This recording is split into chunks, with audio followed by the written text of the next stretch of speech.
6 جون کو ہماری لائٹ لیب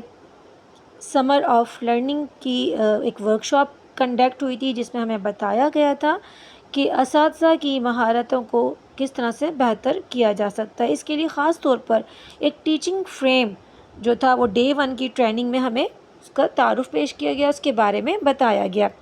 اس پروگرام کا مقصد جو تھا بنیادی طور پر وہ یہ تھا کہ عالمی معیار کے مطابق اساتذہ کی تدریسی مہارتیں یعنی کہ ٹیچنگ پریکٹس کو بہتر بنایا جا سکے۔ اچھا، اس پہلے دن میں جو ہمیں خاص طور پر جو ہمیں بتایا گیا وہ تھا introduction to teacher teach frame, یعنی پورا اس کا ہمیں پلان دکھایا اور سمجھایا گیا کہ پہلے ہمیں کس طریقے سے اس ٹیچر فریم کو کیوں ڈیزائن کیا گیا، اس کا مقصد کیا ہے، اور یہ بچوں کی تعلیم اور اس کی ذہنی سماجی جو گروتھ ہوتی ہے اس پہ کیسے اثر انداز ہوتا ہے، اور مزید یہ کہ ہمیں یہ سکھایا گیا کہ کلاس روم میں ہم فیڈ بیک کیسے دیں، بچوں کو فیڈ بیک کیسے دیں، ان کی کریٹیکل تھنکنگ کے اور ان میں تنقیدی سوچ پیدا کرنے والے کوسچنس ان سے کریں تاکہ بچے جو ہیں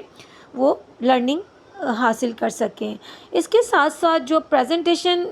تھی کلاس روم میں ہمیں کیسے ہونی چاہیے، تو ٹیچ فار ٹیچرز، یعنی کہ اس کے امپورٹنٹ پوائنٹس کچھ اس طرح کے تھے کہ یہ جو فریم ورک جو ڈیزائن کیا گیا ہے یہ اس وقت دنیا بھر میں 35 سے زائد جو ممالک ہیں ان میں استعمال ہو رہا ہے، اور پاکستان کے حوالے سے اگر ہم اس پروگرام کا ڈیٹا جو سامنے آیا تھا وہ یہ تھا، ڈیٹا بھی سامنے آیا، اور یہ پرائمری اسکول کے لیے خاص طور پر ڈیزائن کیا گیا ہے۔ اس کے ساتھ ساتھ کلاس روم کلچر اور ماحول، اس میں یہ ہمیں بتایا گیا کہ ہماری جو کلاس روم ہوتی ہے اس کا ماحول کیسا ہونا چاہیے، اور اس کے لیے انہوں نے 7 اہم پوائنٹ ہمیں بتائے تھے کہ ایک تو یہ نمبر 1 جو ہے کہ رسپیکٹ فل ٹریٹمنٹ، یعنی کہ تمام طلباء سے احترام سے پیش آنا ہے، کسی کا مذاق نہیں اڑانا۔ نمبر 2 تھا پازیٹیو لینگویج، یعنی منفی جملوں کے بجائے حوصلہ افزا اپریسیشن والے الفاظ استعمال کریں۔ اور نمبر 3 تھا رسپونسو ٹو نیڈ، یعنی کہ ہمیں ان کی ضروریات کا خیال رکھنا ہے، اور کہ بچوں کو ان کی ایجوکیشنل بھی اور ایموشنلی بھی جو بھی نیڈز ہیں ان کو سمجھیں، اس کے مطابق ریئیکٹ کریں۔ اس کے ساتھ ساتھ جینڈر ایکولیٹی، یعنی کہ لڑکے اور لڑکیوں کے ساتھ بھی ہمیں یکساں سلوک کرنا ہے، اور بیہیویئر ایکسیپٹ ایکشن، یعنی رویے کی جو توقعات ہوتی ہیں تو اس کے لیے ہمیں کلاس روم کے ہم چاہتے ہیں کہ ہم جو سوچ کر گئے ہیں، جو ہم نے لیسن پلان کیا ہمیں اس کے آبجیکٹیو جو ہیں ہم حاصل کر سکیں، اچیو کر سکیں، تو اس کے لیے ہمیں کچھ ایسے رولز بنانے ہوں گے جس کے مطابق ہم اپنے ہدف کو حاصل کر سکیں۔ اس کے ساتھ ساتھ پازیٹیو رینفورسمنٹ، یعنی کہ حوصلہ افزائی کریں، بچوں کی تعریف کریں، ان کے کام کی، ان کے بیہیویئر کی، تاکہ بچے جو ہیں وہ زیادہ خوشی کے ساتھ کلاس کو انجوائے کر سکیں، اس سے لرننگ لے سکیں۔ اس کے ساتھ ساتھ ری ڈائریکٹنگ مس بیہیویئر، اگر کوئی بچہ کوئی غلطی کرتا ہے تو اس کو بہت پیار سے، بہت سمجھداری سے، بڑی محبت سے اس کی اصلاح کریں۔ اور ٹائم آف لرننگ، پڑھائی کا وقت ہے تو اس میں ہم یہ ضرور میجرمنٹ کرتے ہیں کہ ہمارا جو کلاس کا وقت تھا وہ واقعی پڑھائی میں استعمال ہوا، اور باقی ادر جو ایکٹیویٹیز تھیں ان میں تو ہم نے اپنا ٹائم ویسٹ نہیں کر دیا، یا ایک ایکٹیویٹی کی اور دوسری ہم نے جو لیسن میں کر کے سوچ کے گئے تھے، لکھ کر گئے تھے، ہم وہ ایکٹیویٹی کم ٹائم ہونے کی وجہ سے وہ نہیں ہم نے کنڈکٹ کی، یا پھر ہم کلاس میں گئے، بچوں کو ہم نے اس کے اٹینڈنس لینے میں، بچوں کو کاپی ڈسٹریبیوشن میں ہم نے اس کے اندر اپنا ٹائم تو ویسٹ نہیں کر دیا، یا پھر ہمیں ان چیزوں کو فوکس کرنا ہے، دیکھنا ہے کہ ہم اپنا ٹائم کو ویسٹ نہ کریں، اور ان سب چیزوں کو جلدی جلدی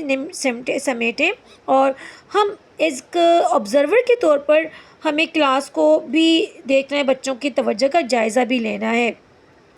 اچھا، ٹیچنگ آف ریٹنگ اسکیل کیا ہوتا ہے؟ اس میں بچوں کے بجائے اساتذہ کی کارکردگی کو میجرمنٹ کیا جاتا ہے۔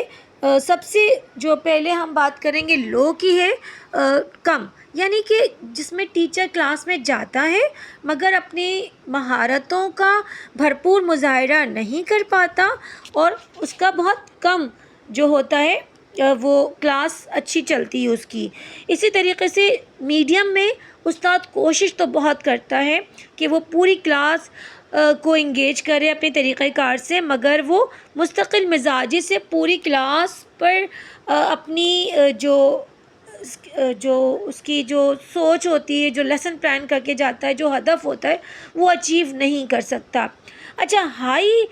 جو اسکیل ہوتا ہے اس میں کیا ہوتا ہے کہ ٹیچر بڑی مستقل مزاجی کے ساتھ اپنی